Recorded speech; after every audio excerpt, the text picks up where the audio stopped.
मैं उन सीढ़ियों से भी प्रेम करता हूं जिन पर चलकर उससे मिलने जाया करता था, और उस खिड़की से भी जिसके बाहर देखती थी उसकी उदास आंखें।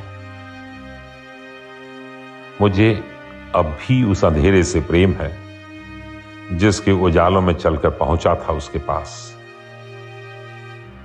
मैंने उन सारी चीजों से प्रेम किया जो उसके हाथों से छुई गई थी कभी न कभी, जैसे दीवार, काजल लगा आईना, कपड़े सुखाने की रस्सियां, कमरे की चाबियां और कमरे की सारी खूंटियां जहां हमने अपनी प्रार्थनाएं लटकाई थी। कभी मैंने अलमारी में लटके उन सारे हैंगर्स से भी प्रेम किया जिनमें सफेद झाग वाले सर्फ की तरह महकते थे उसके हाथ।